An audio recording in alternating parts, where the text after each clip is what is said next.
Hello friends, आज मैं आपको एक्यूप्रेशर से बताने जा रही हूँ जिन लोगों को खड़े होने में परेशानी होती है। कुछ लोग जैसे लाइन लगी होती है कहीं पे और वो लोग उस पर खड़े नहीं हो पाते, बैठ जाते हैं, बैठने की जगह ढूंढते हैं। तो अनएबल टू स्टैंड यानी खड़ा होना मुश्किल हो रहा है, तो उसका ट्रीटमेंट मैं आज एक्यूप्रेशर से बताने जा रही हूँ। एक्यूप्रेशर से ये भी पॉसिबल है, नेचुरल है, कोई साइड इफेक्ट नहीं है। अगर आप ये लगाएंगे तो आपकी ये प्रॉब्लम सॉल्व हो जाएगी। अब होता है क्या है, कुछ लोग खड़े क्यों नहीं हो पाते, उसके रीज़न हो सकते हैं कि उनके लंबर या सैक्रल एरिया में कोई नर्व कंप्रेस हुई होगी, या ऑस्टियोफाइट्स हो रहे होंगे, या डिस्क बल्जिंग होगी, या फिर हिप वाले एरिया में कुछ उनकी परेशानी होगी, या नीज़ में यानी घुटन में कोई परेशानी होगी, या तो हिप में कोई दर्द होगा, या फिर हिप में किसी तरह के आर्थराइटिस की प्रॉब्लम होगी, ऑस्टियोफाइट्स हो सकते हैं, या हिप जॉइंट ही वीक हो गया है। कभी कभी बॉडी का वेट ज़्यादा होता है तो उसकी वजह से नीज़ पे और पैरों पे जो लोड पड़ता है तो नीज़ में भी प्रॉब्लम आने लगती है। तो उसकी वजह से भी लोग खड़े नहीं हो पाते। जब खड़े नहीं हो पाते तो उनको ये प्रॉब्लम होती है, करें तो क्या करें।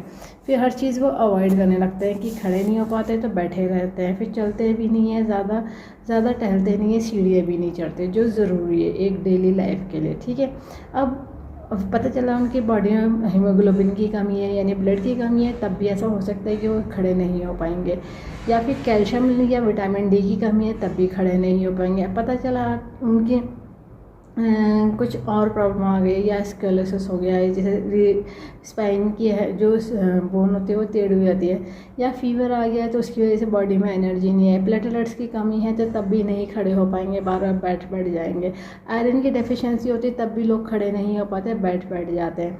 अब पता चला थायराइड रिलेटेड प्रॉब्लम है, तो थायराइड या शुगर वाले पेशेंट को भी नर्व जो होती है वो वीक हो चुकी होती है, तो वो खड़ा होना मुश्किल हो जाता है। पहले देख लीजिए रीज़न कौन सा है आपका खड़ा होना नहीं हो पा रहा है, जो खड़े नहीं हो पा रहे हैं, स्टैंड नहीं हो पा रहे हैं। ठीक है, अब अनेबल टू स्टैंड नहीं हो पा रहे हैं तो उसके लिए रीज़न पहले देख लीजिए, और जो मैं पॉइंट दे रही हूँ उसको लगा करके थोड़ा सपोर्ट मिल जाएगा। अगर आपको रीज़न पता है, ये रीज़न पता चल गया है या पता करा रहे हैं, तो उसके हिसाब से पॉइंट अलग से ऐड ऑन करे जाएंगे ताकि आपका रिजल्ट और ज़्यादा फास्ट रिकवरी आ जाए, क्योंकि हर डिजीज़ के अकॉर्डिंग अलग अलग पॉइंट सेट होते हैं।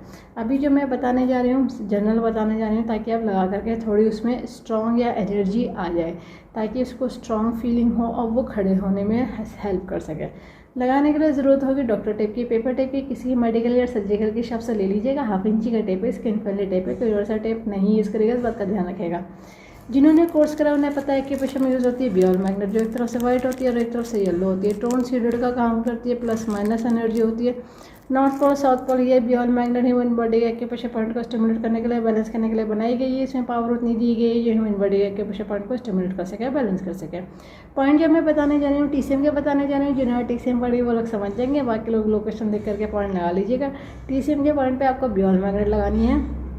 जिनको कलर की नॉलेज है वो लोग कलर लगा सकते हैं, पर ध्यान रखिएगा पसीना आ गया या पानी लग गया तो उन पॉइंट पर कलर को रीअप्लाई करना पड़ता है, वरना उसका फंक्शन ख़त्म हो जाता है पॉइंट लगाने के, कलर लगाने के। ठीक है, इसलिए बॉल मैग्नेट गीले होने से कोई फ़र्क नहीं पड़ता, वो मेटल की होती है, बस टेप की ग्लू अच्छी होनी चाहिए। ठीक है, अब पॉइंट की लोकेशन समझ लीजिए। जैसे ये हमारी मिडिल फिंगर है, मिडिल फिंगर में इंडेक्स फिंगर की तरफ जो मेरिडियन चलती है वो लीवर चलती है, तो ये लीवर का 2 पॉइंट है, लीवर का 2nd पॉइंट है। ठीक है, यहाँ पे अपर फैलेंस में, ये जैसे हाफ करेंगे हाफ से थोड़ा ऊपर की तरफ है। अब देखिए दूसरा पॉइंट हमारे इंडेक्स फिंगर की तरफ से इधर को थंब की तरफ जो है, ये जो थंब का ऐसे हाथ खोलेंगे तो ये बिल्कुल यहाँ पे एंड में, तो ये पॉइंट गॉल ब्लैडर का 25 है, GB25। ठीक है, इस कंडीशन में इन दोनों पॉइंटों को करा जाएगा सीडेड।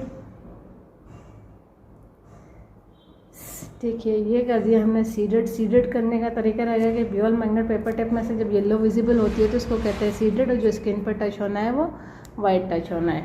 तो इस तरह से ये दोनों हाथों में लगा लीजिएगा, 2 पॉइंट एक हाथ में, 2 पॉइंट दूसरे हाथ में, टोटल 4 पॉइंट है। ये देखिए सीडेड हो रहा है तो येलो की विजिबिलिटी आ रही है। इस तरह से दोनों हाथों में लगा लीजिए, 10 से 12 घंटे लगा के रखिए, ताकि आपकी जो लेग्स को एनर्जी मिल सके, वहाँ का ब्लड सर्कुलेशन प्रॉपर हो सके। जो हो सकता है कभी ब्लॉकेज आई होंगे तो इसको थोड़ा सा रिलीज़ करेगा।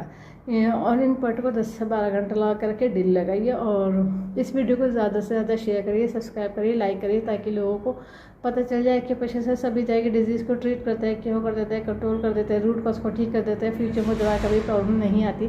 बस लाइफ स्टाइल को ठीक रखना था। बेल आइकन प्रेस करना ना भूलिएगा। जब भी मैं नया वीडियो अपलोड करूँगी तो आपको लेटेस्ट नोटिफिकेशन मिल जाएगा। लाइक करना ना भूलिएगा। इस वीडियो को एंड तक देखने के लिए thank you very much. See you next time.